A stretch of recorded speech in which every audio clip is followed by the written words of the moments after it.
up, y'all? Welcome back to my channel, Serendipity. Oh, we have a really good one. Top 10 confusing British slang terms.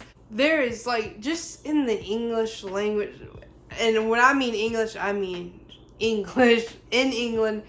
Just that little country alone has so many slang terms, and so then you just put influence from everywhere else, and it just becomes just this big ball of just a bunch of slang terms. This is kind of like one of my favorite topics, is just because it's so wild and it's so funny, and it's just like, where do you get this from? And it's kind of funny to think about, like, where did it originate, who said it first, and why.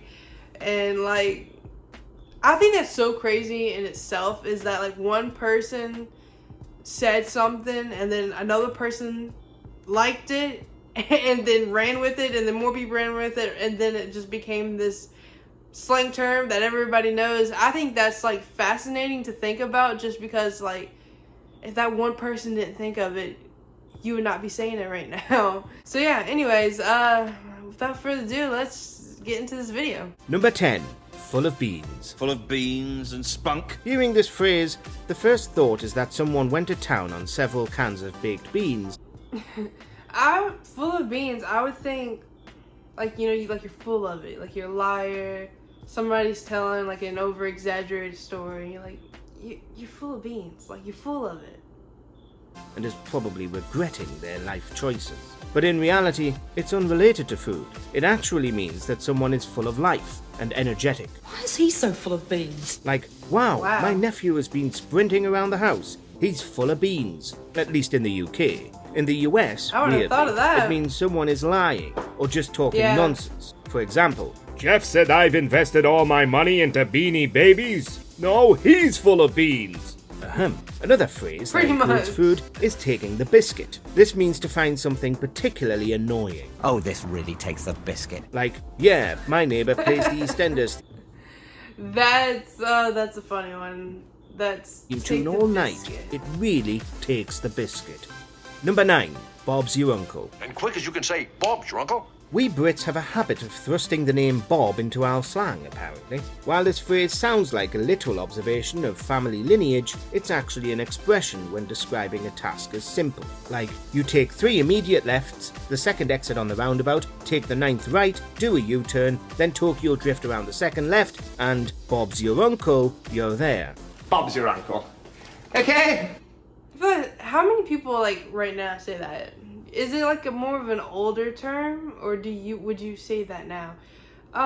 So it's kind of like just like, and voila, or like, and there you go, and like, there you go, now then you arrived at your destination.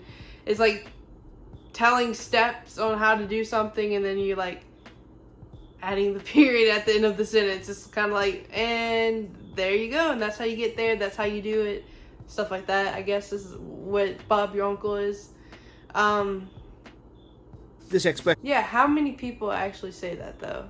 I wonder. Is the less elegant equivalent of France's voila, or the US's equally strange piece of cake. Another Bob-related phrase is bits and bobs. All your bits and bobs for doing your wizardry. This is just a general term meaning things or various objects. Like, Becca is recording all the bits and bobs she finds on the floor. We don't know why.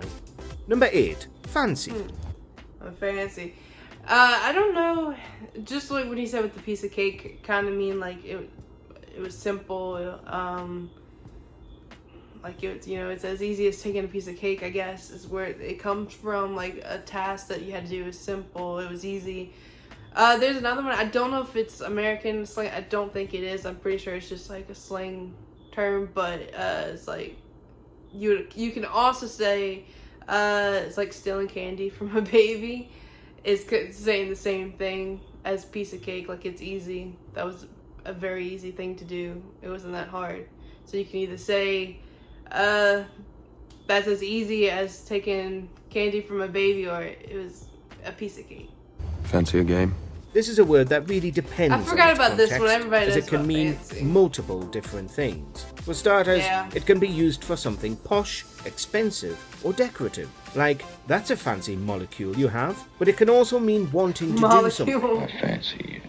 For example, do you fancy some cow tipping tonight? If you're a teenager, and if you fancy someone, it means you're attracted to them. Rarely gets used if you're older for some reason. It can just be used if you really like something too. Fancy can also be used for surprise, like fancy seeing my parents at this Eyes Wide Shut themed party. Number 7. Butty. I think that one's pretty well known. The bacon butties. Non-Brits might be thinking this is something to do with the old derriere.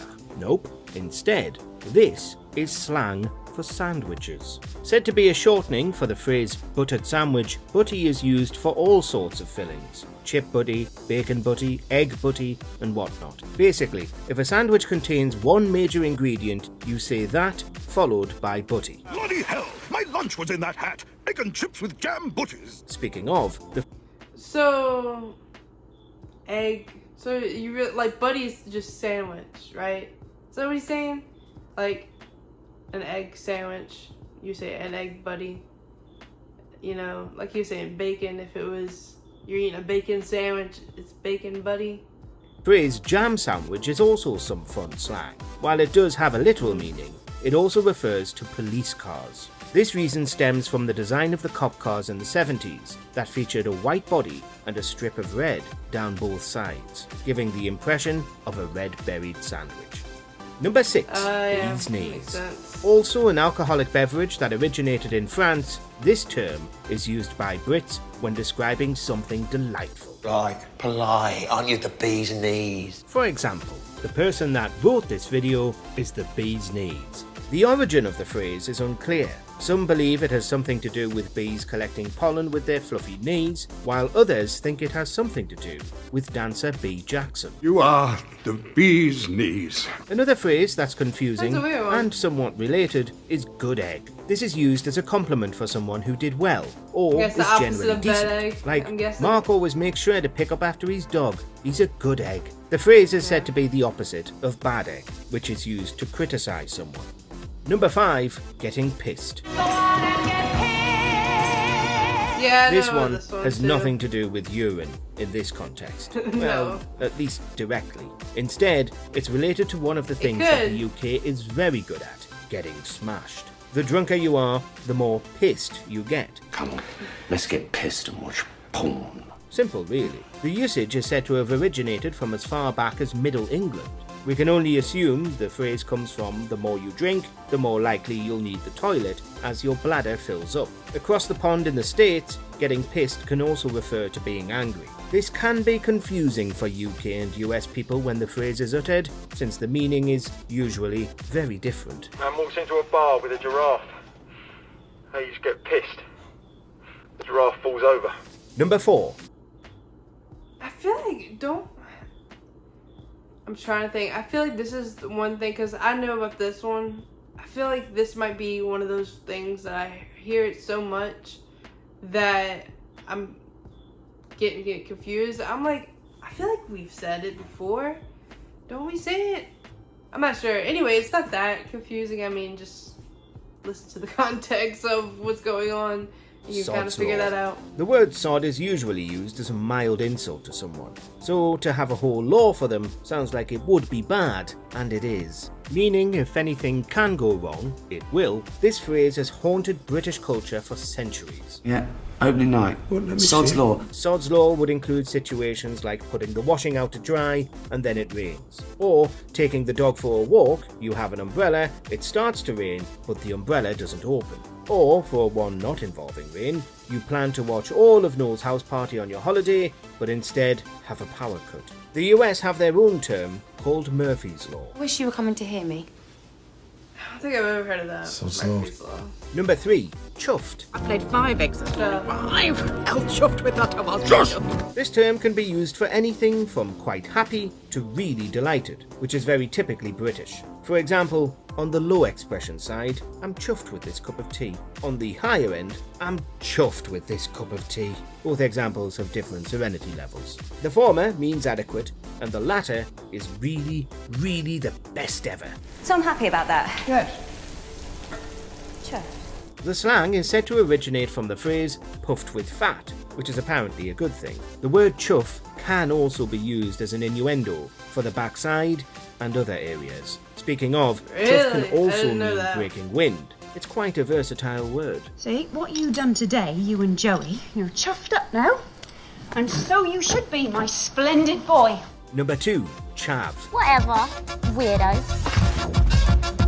The Chavs are a bit touchy at the moment. The UK is fascinated by this word, and it's rarely applied as a compliment.